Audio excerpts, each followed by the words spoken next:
स्वागत है आप सभी का भारत के नंबर 1 एजुकेशन प्लेटफॉर्म विद्याकुल में। मैं शालिनी आपकी बायोलॉजी एजुकेटर आज आप सभी के लिए लेकर आई हूं आपकी बायो के क्लास 11 का पहला चैप्टर का वन शॉट। आज की क्लास में हम जो आपका पहला चैप्टर है जो कि है जीव जगत, इसके हर एक टॉपिक को बहुत अच्छे से क्लियर करेंगे और समझेंगे कि इस चैप्टर में आपके क्या क्या बातें कही गई है। आप सभी क्लास 10th से 11th में आए हो और सोच रहे होंगे कि मैम हमारी 11th की बायोलॉजी हमें समझ में आएगी या नहीं आएगी। बिल्कुल आएगी अगर आप फोकस के साथ बैठे रहोगे, साथ ही साथ क्लास में आप रेगुलरिटी को रखोगे तो आपको बहुत अच्छे से क्लास 11th समझ में आ जाएगी। आज हम पहले चैप्टर को यहाँ पर डिस्कशन करने वाले हैं। पहला चैप्टर आपके पास दिया गया है जीव जगत का। बहुत ही छोटा सा चैप्टर है जिसमें कि आपको जीव जगत के बारे में बताया गया है। कुछ ऐसे टॉपिक है जो आने वाले चैप्टर्स के लिए भी आपके लिए बहुत ज्यादा इंपॉर्टेंट है। तो चलिए बिना देरी के साथ बात करते हैं जीव जगत में। पुरानी एनसीईआरटी में सबसे पहले आपके सजीवों के कुछ लक्षण और विशेष लक्षणों को इसमें दिया गया था, लेकिन अब उससे वो हटा दिया है। अब यहाँ पर ये जो चैप्टर स्टार्ट होता है वो आपका चैप्टर स्टार्ट होता है जैव विविधता से। जैव विविधता का मतलब होता है बायोडाइवर्सिटी। ठीक है, क्या होता है इसका मतलब, इसके बारे में हम जब बात करेंगे बायोडाइवर्सिटी। आप देखते हो कि आपके आसपास है ना जितने भी सजीव है, चाहे हम पेड़ पौधे जीव जंतु की बात करें तो उनमें आप देखोगे उनकी संख्या और उनके प्रकार में आपको अलग अलग संरचनाएं, भिन्नताएं देखने के लिए मिलती है। आप देखोगे आम की ही ना जाने कितनी सारी वेराइटीज है। मनुष्य में अगर आप देखो तो मनुष्य भी आपके अलग अलग है ना। मनुष्य में 99.9% डीएनए सबका सेम है, लेकिन वो 0.01% हम सबका एक अलग अलग है, जिसके कारण हर एक मनुष्य एक दूसरे से अलग है। तो ये मनुष्य की जाति में ही आपने कई सारी वैरायटीज को देखा। तो यही होता है पृथ्वी पर उपस्थित, चाहे पेड़ पौधे हो, जीव जंतु हो या सूक्ष्म जीव हो, इनमें पाई जाने वाली विविधता ही जैव विविधता होती है। देखो, जैविक का मतलब है जीवित और विविधता का मतलब भिन्नताएं। जो भिन्नताएं पाई जा रही है जीवित जीवों में उसी को हम जैव विविधता कहते हैं। तो हम कह सकते हैं पृथ्वी पर उपस्थित, ठीक है, हम क्या कह रहे हैं, पृथ्वी पर उपस्थित जीव जंतु, ठीक है, उपस्थित जो क्या होंगे, जीव होंगे।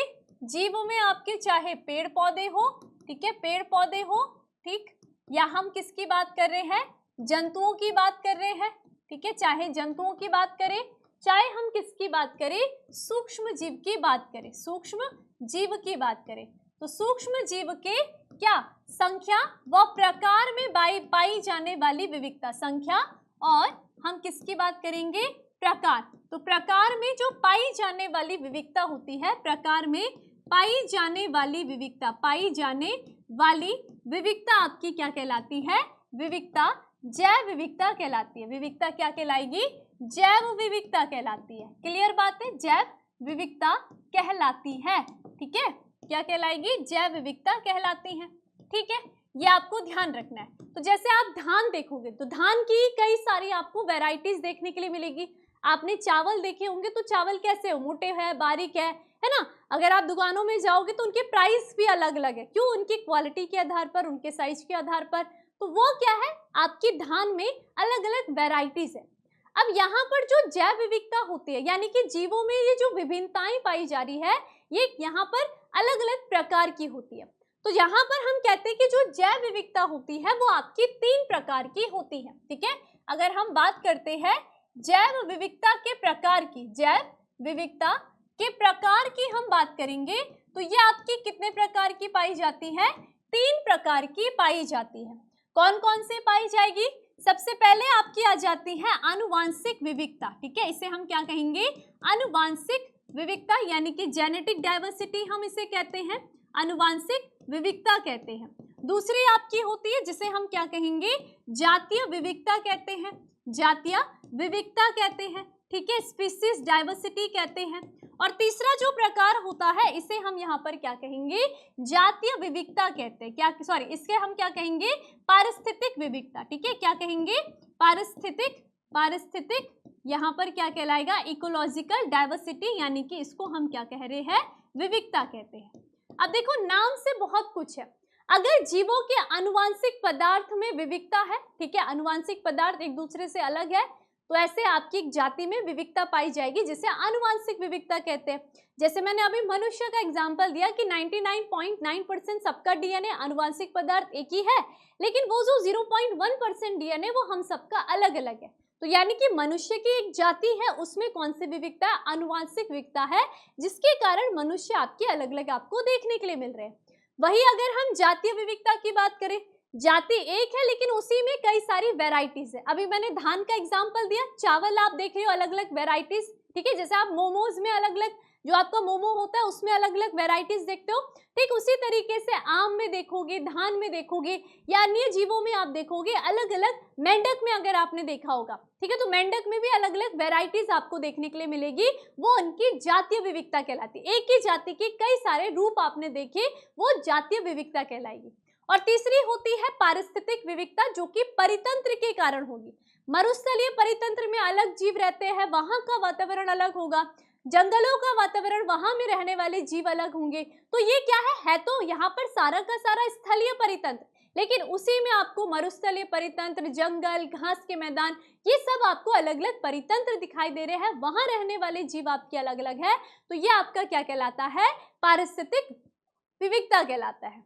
अगर अब तक हम बात करते तो अब तक आपके है ना, अगर बात करते कि अब तक कितनी जैव विविधता पाई जाती है, तो ये आपके पास दिया गया है, ठीक है, कितना दिया है?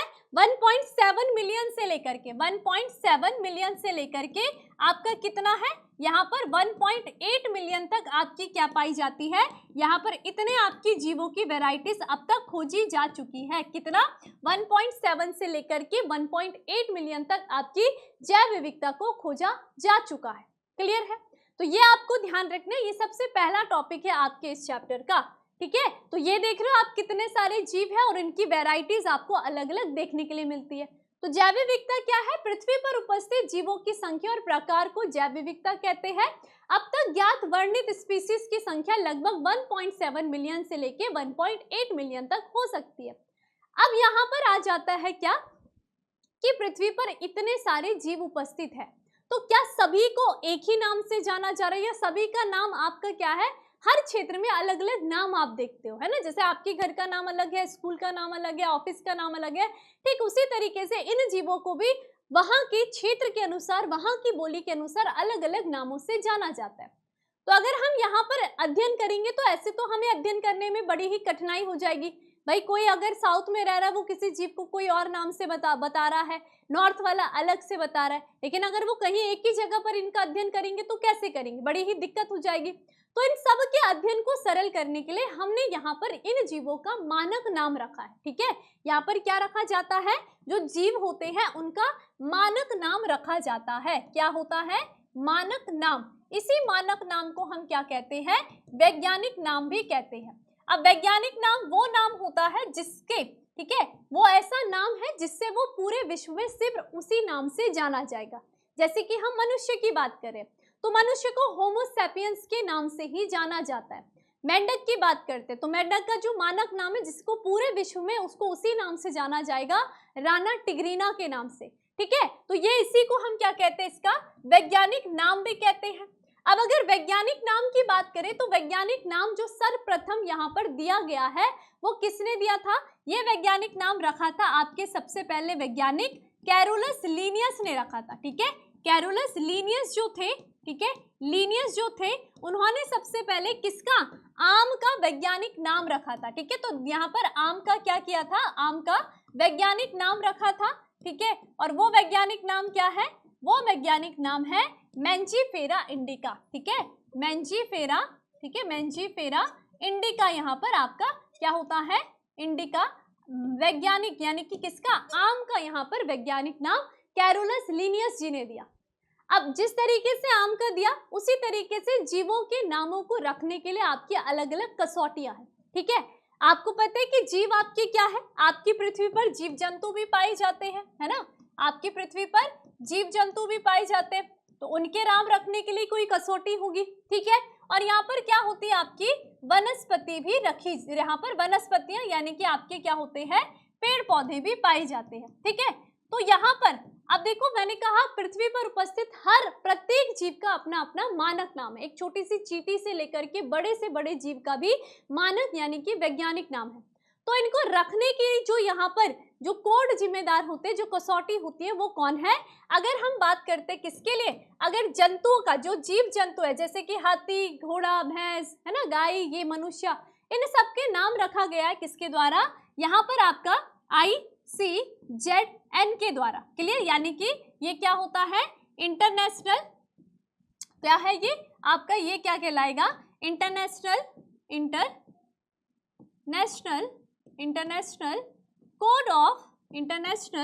कोड ऑफ क्या, यहाँ पर जूलॉजिकल न्यूमेनिकल्चर हम इसे कहते हैं। क्या कहेंगे? न्यूमेनिकल्चर। ठीक है, तो ये क्या हो जाएगा? ये कौन है? जो कि आपका जीव जंतुओं का नाम रखेगा, ये वो कोड होता है। जबकि अगर वनस्पति, तो वनस्पति को आप क्या कहते हैं? वनस्पति विज्ञान आप बॉटनी में पढ़ते हो, तो इसके लिए ICBN, बी आ जाएगा, है ना, यानी कि क्या हो जाएगा? इंटरनेशनल, ठीक है, इंटरनेशनल, ठीक है, इंटरनेशनल कोड ऑफ बोटेनिकल न्यूमेनिकल्चर। ठीक है, क्या हो जाएगा? बोटेनिकल न्यूमेनक्लेचर। क्लियर बात है? ठीक है, तो ये आपको ध्यान रखना है, ये दोनों कोड आपके यहाँ पर काम करते हैं। ठीक, अब जैसा कि यहाँ पर हमने बात ही कर ली है, क्या जैसा बात कर रहे हैं कि प्रत्येक जीव का एक मानक नाम होता है जिससे कि वह उसी नाम से सारे विश्व में जाना जाता है, और इसे हम क्या कहते हैं? इसे हम नाम पद्धति कहते हैं। अब यहाँ पर जो नाम पद्धति की बात कर रहे हैं ना, स्पष्टता, नाम पद्धति तभी संभव है जब जीवों का वर्णन सही होता है और हम जानते हैं कि यह नाम किस जीव का है। तो यहाँ पर देखो, हम जीव का वैज्ञानिक नाम तभी रखते हैं जब हमने उसका वर्णन सही तरीके से करा है, हमने उसकी पहचान सही तरीके से करी है, उसका वर्गीकरण सही तरीके से करा है, तब जाकर के ही आप किसी जीव का वैज्ञानिक नाम या मानक नाम रख सकते हो। तो यहाँ पर जीवों के नाम रखने के लिए जो नाम पद्धति है वो किसने दी है? मैंने आपको बताया ना, नाम पद्धति, है ना। नाम पद्धति में आपका यहाँ पर नाम देने वाली कौन सी? द्विनाम पद्धति यहाँ पर दी गई है। किसके द्वारा? वही कौन से वैज्ञानिक? द्विनाम पद्धति देने वाले जो वैज्ञानिक है यहाँ पर कौन है? वो वही है, कौन से? कैरोलस लीनियस जी। ठीक है, तो अगर आपसे पूछा जाए कि द्विनाम पद्धति किसने दी, तो कैरोलस लीनियस ने दी थी। और सबसे पहले किसका नाम रखा था इन्होंने? आम के नाम रखा था, मेंजीफेरा इंडिका। तो इन्होंने आम का क्या रखा था? द्विनाम रखा था, यानी कि मानक नाम रखा था। आम का नाम इन्होंने रखा था सर्वप्रथम। क्लियर बात है? क्या रखा था? मैंने आपको बताया, मेंजीफेरा इंडिका। क्या है? मेंजीफेरा इंडिका इन्होंने यहाँ पर नाम रखा था। क्लियर बात? ठीक है, अब यहाँ पर क्या होता है? अब देखो यहाँ पर द्विनाम पद्धति है, इसका मतलब इसमें क्या होते हैं, यानी कि इस जो आपका द्विनाम पद्धति है इसमें क्या होते हैं? किसी भी जीव के नाम के दो पद होते हैं। अब दो पद क्या होगा? दो पद में इसका जो पहला पद होता है, ये ध्यान रखना है कि जो इसका क्या होगा, पहला पद होगा, वो हमेशा क्या होता है? इसके वंश का होता है। वंश यानी कि किस वंश से है, यानी कि इसका क्या होगा? जीनस की हम बात करेंगे। ठीक है, और जो इसका दूसरा पद होता है वो इसकी किसका होगा? जाति का होगा। आखिर वो जो जीव होता है वो कौन सी आपकी जाति का है, यानी कि दूसरा जो यहाँ पर होगा वो इसकी क्या बताती है? जाति बताती है ना। तो हमने क्या बताया? मैंने कहा दूसरा पद की हम बात कर रहे हैं, तो ये इसका दूसरा पद है। ठीक है, दूसरा पद है, और दूसरा पद किसका है? आपको बताया मैंने, ये किसका होता है? इसकी जाति का, यानी कि स्पीसीज का। समझ में आ गया? तो जैसे आपने कहा मेंढक का नाम, तो मेंढक का नाम हमने कहा क्या है? राना टिग्रीना, है ना। एग्जाम्पल लिया, मैंने कहा मेंढक का नाम, तो मेंढक का नाम आपका था क्या? हम कह रहे हैं किसका नाम है आपका? क्या? राना। राना इसकी क्या है? इसका वंश है। और टिग्रीना की बात करें, है ना, टिग्रीना की बात करें तो ये इसकी क्या हो जाएगी? जाति हो जाएगी। उसी तरीके से मनुष्य का नाम होमो सैपियंस, तो होमो उसका जीनस है और सैपियंस उसकी स्पीसीज है। तो ये आपको ध्यान रखना है। कैरोलस लीनियस ने सबसे पहले नाम पद्धति दी थी, वो द्विनाम पद्धति है। द्विनाम पद्धति में दो पद होते हैं। अब यहाँ पर द्विनाम पद्धति यानी कि जो मनुष्य का, या हम कह रहे हैं कि जीवों का हम जब द्विनाम लिखते हैं, तो द्विनाम पद्धति लिखने के, द्विनाम पद्धति लिखने के भी कुछ नियम होते हैं, यानी कि जीवों के नामकरण करने के लिए हम क्या कर रहे हैं, कुछ नियमों का पालन करते हैं जब हम इनको हाथों द्वारा लिखते हैं। ठीक है, तो क्या क्या वो नियम होते हैं उसके बारे में हम चर्चा करते हैं। ठीक है, तो अगर नामकरण की मैंने बात करी तो हमने क्या कहा, हमने इसमें क्या करते हैं, यहाँ पर आपका द्विपद नाम पद्धति आपने यहाँ पर क्या करी है, अपनाई है। ठीक है, पद्धति अपनाई है। क्लियर, जो कि आपके वैज्ञानिक किसने दी थी, अभी हमने बात करी है कैरोलस लीनियस ने दी थी, कैरोलस लीनियस ने दी है। क्लियर बात है। अब यहाँ पर द्विपद नाम जो आपका लिखा जाता है, ठीक है, यानी कि जीवों का ये जो मानक नाम लिखा जाता है ये कहाँ से उत्पन्न हुआ है, लेटिन भाषा से। ठीक है, लेटिन भाषा से इसकी क्या हुई है, उत्पत्ति हुई है। क्लियर बात है। ठीक है, और इसको जब लिखा जाता है तो कौन सी भाषा में, इटैलिक भाषा में। ठीक है, इटैलिक भाषा में यहाँ पर, ठीक है, इटैलिक लैंग्वेज में यहाँ पर इसको लिखा जाता है। क्लियर बात है। लेकिन इटैलिक में आप हाथों द्वारा तो नहीं लिख सकते हो, तो जब आप क्या करोगे, हाथों द्वारा यहाँ पर लिखते हो, इसे हाथों द्वारा लिखोगे तो इसमें आपको क्या करना पड़ेगा, कुछ नियमों का पालन करना होता है। नियमों का क्या करना होगा, आपको पालन करना होता है। अब वो नियम कौन कौन से होते हैं, ध्यान से देखिए। देखो, जब भी आप क्या लिखते हो, किसी भी जीव का नामकरण करते हो, है ना, प्राणियों का नामकरण कैसे किया जाएगा, जो हमने अभी तक पढ़ा, क्या पढ़ा कि प्राणी वर्गीकी विद ने international code of zoological nomenclature, जो कि क्या करता है, प्राणियों यानी कि जीवों का नाम रखेगा। वैज्ञानिक नाम की यह गारंटी है कि प्रत्येक जीव का एक ही नाम रहेगा जो पूरे विश्व में, है ना, किसी भी जीव का वर्णन से वो पूरे विश्व में, है ना, हर एक भाग में उसी नाम से जाना जाएगा।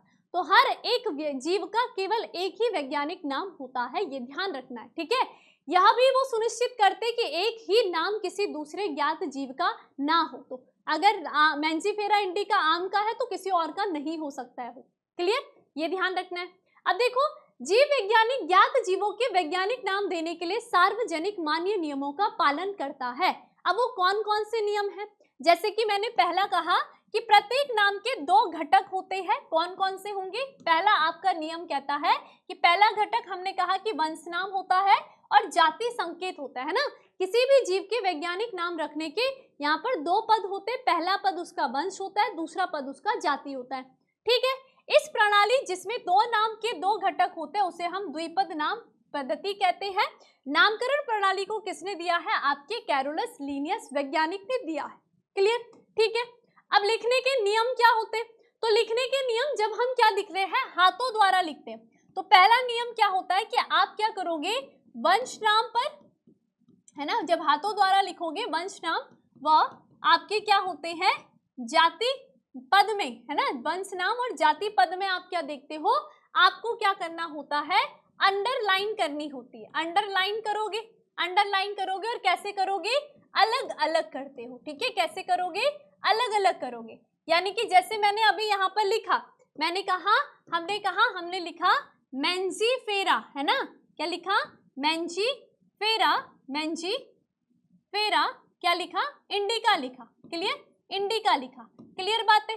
तो मैं क्या करूंगी, मैंजीफेरा के नीचे अलग अंडरलाइन करूंगी जब मैं हाथों से लिख रही हूँ, और इंडिका के नीचे अलग नाम लिखती हूँ। तो ये क्या होता है, इसका पहला रूल होता है कि जब भी आप हाथों द्वारा लिखो तो जाति पद में अलग आपकी अंडरलाइन होनी चाहिए और वंश पद पर आपकी अलग लाइन होनी चाहिए। ठीक है, दूसरी अगर बात करें तो दूसरा आप क्या लिखते हो, जो आपका क्या होता है, वंश पद होता है। ठीक है, वंश पद होता है, इसका पहला अक्षर, है ना, वंश पद का जो क्या होगा, पहला अक्षर होता है, पहला अक्षर हमेशा कैसा होगा, कैपिटल होता है, कैपिटल लेटर में होगा। समझ में आ गया, लेटर में होगा। और बाकी सारा क्या होता है, बाकी सारे कैसे होंगे, स्मॉल लेटर में होते हैं। कैसे होंगे, स्मॉल लेटर में होते हैं। क्लियर बात है। जैसे आप यहाँ पर देखोगे, जब मैंने मैंजीफेरा इंडिका लिखा तो मैंजीफेरा में मैंने क्या बनाया, एम क्या बनाया, कैपिटल बनाया। तो ये वंश पद है, वंश पद का पहला अक्षर क्या बनाया, कैपिटल बनाया। उसके बाद के जितने भी अक्षर थे वो मैंने कैसे बनाए, स्मॉल लेटर में बनाए। क्लियर। और अगर किसी जीव का, हमें पता है कि इस वैज्ञानिक ने इसका नाम लिखा है, ठीक है, इसका नाम बताया है या उसकी खोज करी है, तो आप क्या कर सकते हो, ब्रैकेट में ऐसे जैसे लिन हम लिख देते हैं, है ना, ठीक है। तो जैसे कि कैरोलस लीनियस ने करा, लेकिन जिसका ज्ञात हो आप उसी को लिख सकते हो, बाकी आप सिंपल सा मेंजिफेरा इंडिका भी लिख सकते हो। तो ये रूल होते हैं आपके किसके, यहाँ पर वैज्ञानिक नाम लिखने के, ठीक है। तो हमने क्या कहा, जैविक नाम प्राय लैटिन भाषा में ही होते हैं और ये देखो तिरछे अक्षरों में लिखे जाते हैं, ठीक है। इनका उद्भव चाहे कहीं से भी हुआ हो, लेकिन इनकी लैटिनीकरण अथवा इन्हें लैटिन भाषा का ही व्युत्पन्न माना जाता है। तो हम कहते हैं कि जो मानक नाम है वो लैटिन भाषा के ही व्युत्पन्न है, ठीक है। अब देखो इसका पहला रूल, जैविक नाम में पहला शब्द वंश नाम होगा, जबकि दूसरा शब्द क्या होता है, जाति होगा।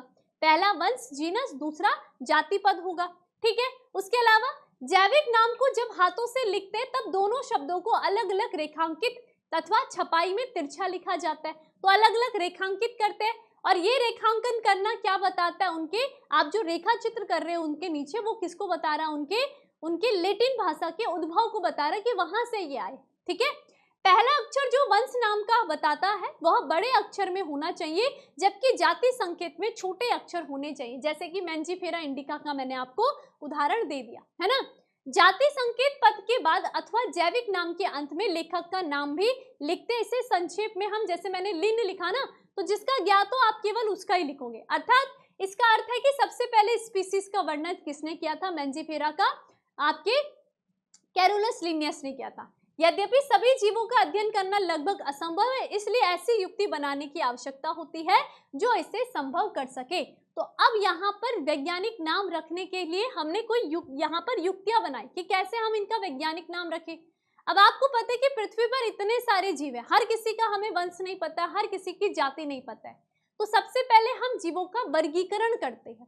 जब एक बार जीव का वर्गीकरण हो गया तब आप उसकी पूरी हिस्ट्री को देखते हो कि कौन से वो जगत का है, कौन से संघ का है, कौन से वर्ग का है, कौन सा गण है, कौन सा कुल है, कौन सा जीनस है। जब आपको ये सब पता चल जाएगा तो आप उसका एक तो वर्गीकरण कर लोगे सही तरीके से, इसे हम पादप में रखें या जंतु में रखें, और दूसरा आप उनका क्या कर सकते हो, वैज्ञानिक नाम भी रख देते हो। क्लियर। तो यहाँ पर आपको ध्यान रखना है क्या कि हमने यहाँ पर क्या किया है, यहाँ पर हमने वर्गीकरण को अपनाया है। तो वर्गीकरण के लिए हम क्या क्या अपनाते हैं, वर्गीकरण के लिए सबसे पहले हम जीव का विशेषीकरण करते हैं। क्या करते हैं, विशेषीकरण करते हैं। अब देखिए विशेषीकरण में आप क्या करोगे, विशेषीकरण का मतलब है कि आप उसके बाह्य गुणों को देखते हो, ठीक है। दूसरा आप क्या करते हो, जब विशेषीकरण हो गई तो आप उसकी यहाँ पर पहचान करोगे, ठीक है। पहचान करने बाद क्या करते हो, आप उसका जीव का वर्गीकरण करोगे और वर्गीकरण के बाद आप क्या करते हो, उसका नामकरण करते हो, ठीक है। तो यहाँ पर वर्गीकरण क्यों किया जाता है, जीवों के अध्ययन को सरल करने के लिए हम वर्गीकरण करते हैं। हमने सबसे पहले जीव का बाह्य गुण देखा, बाह्य देखा कि ये पादप है या जंतु, फिर हम उसका जब पहचान करेंगे तो उसके बाह्य गुण के साथ आंतरिक गुणों को भी देखेंगे। जब आपको उसके गुण पता चल गए अब आप उसके वर्गीकरण को करोगे, किस कुल का है, किस गण का है, किस वंश का है, और फिर आप क्या करते हो, लास्ट में उसका नामकरण करते हो। नामकरण यानी कि जब आपको उसका वंश पता चल गया, जाति पता चल गई, तो हो गया उसका नामकरण। क्लियर। तो यहाँ पर नामकरण के लिए भी आपके पास क्या होंगे, अलग अलग सोपान होते हैं, ठीक है। तो अब यहाँ पर कुछ दिया गया है कि काफी समय से मानव विभिन्न प्रकार के जीवों के विषय में और उनकी विविधता सहित अनेक संबंध में रुचि लेता है, ठीक है। अध्ययन की शाखा को हम वर्गीकरण पद्धति यानी कि सिस्टमैटिक्स कहते हैं। सिस्टमैटिक्स में आप क्या करते हो, ये शब्द लैटिन शब्द जिसे सिस्टमा से आया है और इसका अर्थ है कि जीवों की नियमित व्यवस्था। लीनियस ने अपने पब्लिकेशन का टाइटल सिस्टमा नेचर रखा है और वर्गीकरण पद्धति में पहचान नाम पद्धति वर्गीकरण को शामिल करके इसके क्षेत्र को बढ़ाया गया है। अब देखिए वर्गीकरण की हम बात करते हैं ना, तो इसमें आपके क्या होते हैं, वर्गीकी संवर्ग की हम बात करेंगे। किसकी करेंगे कि क्या होते हैं आपके वर्गीकी संवर्ग, वर्गीकी संवर्ग की हम बात करते हैं ना, यानी टेक्सोनोमिक कैटेगरी की बात करते हैं। देखो मैंने क्या कहा, हम जीव का नामकरण नहीं, अब हमने जीवों के अध्ययन को सरल करने के लिए हमने जीवों का वर्गीकरण कर दिया। आपको नहीं पता है कि हम यहाँ कीड़ों को कहाँ रखें, जो कीड़े है, कीड़े और आपके जो जीव जंतु है उनमें हम कैसे विभेद कर सकते हैं। तो जब वर्गीकरण हुआ तभी हमें पता चला कि जो कीड़े होंगे वो ऑर्थोपोडा संघ में होंगे, है ना। जो आपके क्या होते हैं, जो आपकी मछलियां होंगी वो मत्स्य में आ जाएगी वर्ग में, ठीक है। पक्षी वर्ग आपका अलग है। कब हुआ, जब आपने जीवों का वर्गीकरण करा, जब आपने उनका विशेषीकरण, उनका पहचान किया, तब आपने उनका वर्गीकरण करा, तब जाकर के उनका नामकरण भी आपने करा, ठीक है। तो ये वर्गीकरण आप करते कैसे हो, आप यहाँ पर वर्गीकी संवर्ग का प्रयोग करते हो, टैक्सोनॉमी कैटेगरी का यूज करते हो। इस टैक्सोनॉमी कैटेगरी के आपके क्या होते हैं, 7 सोपान होते हैं। कितने सोपान होंगे, 7 सोपान होते हैं, ठीक है। जब मैं केवल एक की बात करती हूँ, है ना, अगर हम किसकी एक की बात करती हूँ तो उसे हम क्या कहते हैं, टैक्सॉन कहते हैं। हर पद को, है ना, प्रत्येक पद यानी कि एक को मैं क्या कहती हूँ, टैक्सॉन, और वो 7 मिल करके टैक्सॉनों का समूह आपका क्या कहलाता है, टैक्सा कहलाता है। क्लियर बात है। अब ये 7 सोपान को आपको कैसे याद करना है, आप इसको याद कर सकते हो कपिल, ठीक है। कपिल किससे, आप किससे याद करोगे, कपिल कॉफी से याद कर सकते हो, ठीक है। किससे याद कर सकते हो, कपिल कॉफ जीएस से याद कर सकते हो। तो ये क्या है, कपिल, ठीक है, कपिल कॉफ और यहाँ पर जीएस।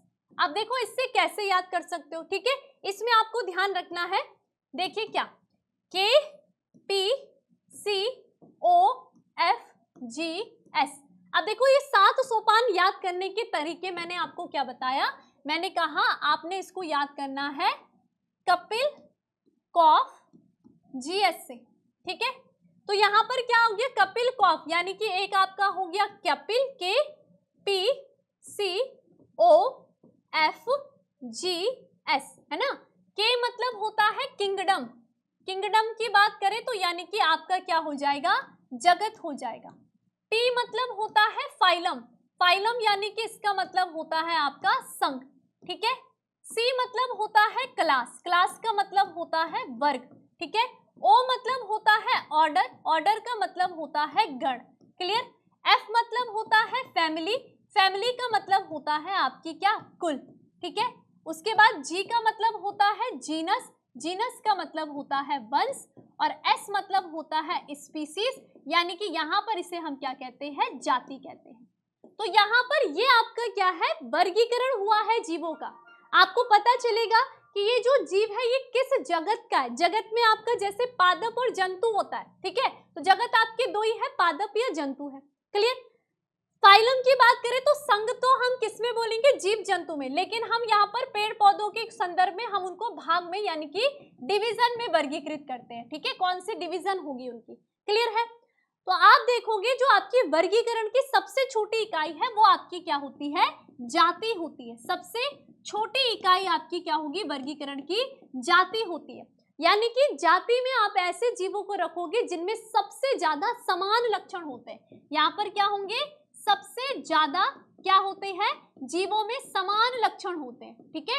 समान लक्षण वाले जीवों का समूह आपकी जाति होती है। जैसे मनुष्य लोग सभी एक समान गुण रखते हैं तो मनुष्य एक जाति है। कुत्ते अगर एक समान गुण रखते तो कुत्ते एक जाति है। बिल्ली एक समान गुण रखती है तो बिल्ली एक जाति है। लेकिन जब उनके वंश की बात आए तो क्या पता बिल्ली के वंश में आपके और भी जीव आते होंगे, है ना, उनका वंश। फिर उनके कुल में आपका देखो, जैसे बिल्ली की बात करें, शेर की बात करें, चीते की, उनका एक ही कुल होता है, फेलिडी। तो जैसे जैसे जीव आपके क्या होंगे, ऊपर साइड जा रहे, जैसे जैसे हम उनका वर्गीकरण कर रहे हैं, ठीक है। हम वर्गीकरण जब नीचे की ओर करते तब उनके गुणों में समानताएं अधिक देखने के लिए मिलती है। जैसे आप उल्टा जाओगे तो उनमें क्या होगी, भिन्नताएं आपको देखने के लिए मिलेगी। तो मैं ये कह सकती हूँ जाति के समूह को आप क्या कहते हो, वंश कहते हो। वंश के समूह को आप कुल कह रहे हो, कुल के समूह को गण, गण के समूह को वर्ग, वर्ग के समूह को संघ, संघ के समूह को जगत। तो इस तरीके से मतलब समूह का मतलब है कि जिनमें क्या है, जाति, एक समान जाति वाले जो जीव होंगे वो क्या है, एक ही वंश से आए हैं। एक ही समान वंश वाले जो गुण आपके सेम दिखाई दे रहे जीव वाले, उनका क्या होगा, कुल एक समान होगा। तो ये होता है। अब इसी तरीके से आपके पास एक एग्जाम्पल दिया गया है, जैसे कि मनुष्य का। तो मनुष्य के पास, जैसे मनुष्य क्या है, मनुष्य को आपको पता है कि अगर हम उसके किंगडम की बात करें, है ना, तो अगर उसके जगत की बात करें तो वो किसका है, जंतु जगत का, यानी कि वो क्या है, एनिमिलिया है ना, क्या है, एनिमिलिया जगत का है। अगर हम उसके संघ की बात करें तो आपके जीव के 2 संघ होते हैं, क्वाड्रेटा, नॉन क्वाड्रेटा, उसमें भी 11 संघ में विभाजित किया जाता है। तो आपके ये क्वाड्रेटा संघ में यहाँ पर गुण दिखाता है, तो इसलिए इसका संघ क्या होगा, क्वाड्रेटा होगा। अब कॉर्डेटा में भी इसकी जो वर्ग होती है यानी कि क्लास होती है वो कौन सी होती है, तो इसकी जो क्लास होगी वो किस में आता है, स्तनधारी में, यानी कि ममेलिया आपकी हो जाएगा।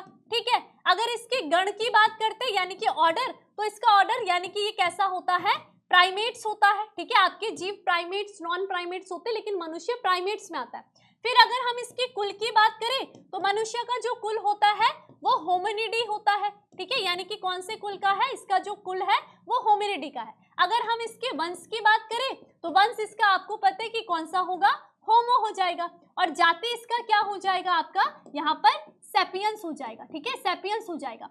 तो आपने देखा, आप देखो नामकरण भी तब कर रहे हो जब आपने उसकी पूरी हिस्ट्री को देखा, उसके पूरे विकासीय क्रम को देखा, तब जाकर आपको वंश और जाति पता चली, तब आपने होमो सेपियंस नाम रखा। तो सबसे पहले मनुष्य क्या अपना विशेषीकरण करा।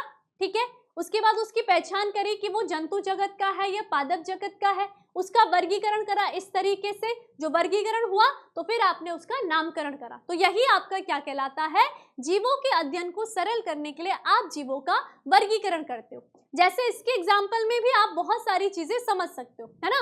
जैसे देखो, अगर हम देखें कि जो बिल्ली है, आपका शेर है और चीता है, इनमें अगर आप देखोगे इनका किंगडम एनिमलिया एक समान होता है ना। किंगडम यानी कि सबके सब कैसे जंतु जगत के हैं, कॉर्डेटा में आते हैं, संघ भी समान है, वर्ग भी कैसी है, सबके सब आपके ममेलिया में आ जाते हैं, ऑर्डर भी सबके सब आपका कार्निवोर्स होते हैं, मांसाहारी होंगे। फैमिली की बात करते तो फैमिली तक इनकी क्या होगी, फेलिडी सेम होती है। लेकिन जैसे जीनस में आएगा तो ये जो बिल्ली है ये फेलिस जीनस की है, वहीं आपका जो शेर होगा वो कौन सा है, पैंथरा वंश का है। और अगर आपके चीते की तो वो भी देखो, अब देखो बिल्ली अलग हो गई वंश के आधार पर, अब इन दोनों का जीनस सेम है, शेर का और चीता का, लेकिन इनकी जाति अलग अलग है। इसका लियो जाति है शेर का, लेकिन इसकी क्या है, आपकी पैंथरा, है ना। तो यानी कि सेम जाति के समूह एक गुण में आ जाएंगे, एक साथ आ जाएंगे। क्लियर, तो ये आपको ध्यान रखना है। तो सबसे ज्यादा जो समान संरचनाएं, समान गुण आएंगे वो जाति में आपको देखने के लिए मिलते हैं, इसलिए आपके वर्गीकरण की सबसे छोटी इकाई भी जाति होती है। क्लियर, इसी तरीके से आपके पास एक चार्ट दिया गया है जिसमें आपके पास दिया गया है जैसे कि मानव है, उसका वैज्ञानिक नाम होमो सेपियंस है, वंश उसका होमो है, होमिनिडी, इसके बारे में हम चर्चा कर चुके हैं। वहीं घरेलू मक्खी है तो इसका वैज्ञानिक नाम मस्का डोमेस्टिका है, जिसमें कि बस मस्का उसका वंश है, डोमेस्टिका यानी कि जो उसकी वो क्या होगी, जाति होगी। और किस कुल का है, म्यूसिडी कुल का है। गण क्या उसका, डिप्टेरा है। वर्ग क्या है, इंसेक्टा है। भाग क्या है, कहाँ का है, उसका जो फाइलम है वो ऑर्थोपोडा है।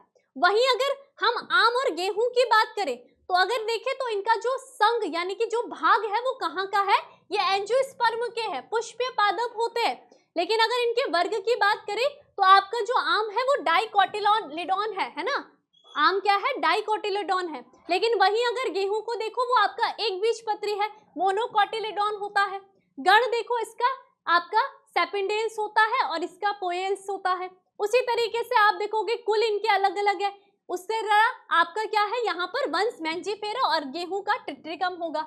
तो आप देखोगे यहाँ पर हर एक जीव का जब आप वर्गीकरण करोगे तो कहीं ना कहीं आपको वहां पर जाति के आधार पर जब आप जातियों को देखोगे तो पता चल जाएगा कौन किस जाति का है। ठीक है, आप वर्गीकरण में पूरे जीवों के विकासीय क्रम को देखते हो, उनका वर्गीकरण करते हो और फिर जाकर के आप नामकरण को अपनाते हो। क्लियर, तो ये आपका था पहला चैप्टर। ठीक है, चैप्टर नंबर 1 आपका कंप्लीट हो गया है। ठीक है, चैप्टर 1 कंप्लीट हो गया है। इंपॉर्टेंट इसमें आपको ध्यान रखना है ये जो वर्गीकरण दिया गया है। ठीक है, और वर्गीकरण आप देखोगे, ठीक है, अगला जो चैप्टर जीव जगत में विविधता है वहां पर आप देखोगे कि जो आपके ये पूरे जीव है ना उसको कौन कौन से किस तरीके से किन किन भागों में वर्गीकृत किया गया है। ठीक है, आप वहां पर स्पष्ट रूप से देखोगे जहां आपको लगता था कि कुछ ऐसे पादप जैसी संरचना है, ठीक है, तो पादपों में भी आपको शैवाल दिखाई देंगे, है ना, अलग से आपके कवक अलग होते हैं, आपके पुष्पीय पादप अलग होते हैं, तो ये भी आपको विभिन्नताएं देखने के लिए मिलेगी। उसी तरीके से जंतु में भी कीट अलग होते हैं, स्तनधारी अलग होते हैं, मांसाहारी अलग होता है। ठीक है, ये सब आपके क्या होंगे, जीवों के वर्गीकरण में आप जैसे जैसे आगे पढ़ोगे आपको पूरा चैप्टर क्लियर होता चला जाएगा। ये बस इस चैप्टर का बेस था, आपको मुझे उम्मीद है कि आपको क्लियर हो गया होगा। तो चलिए फिर आज के लिए इतना ही रखते हैं और मिलते हैं अब आप सभी से अगले चैप्टर के वन शॉट के साथ। तब तक आप सभी अपना ध्यान रखिए, तब तक के लिए आप सभी को बाय बाय।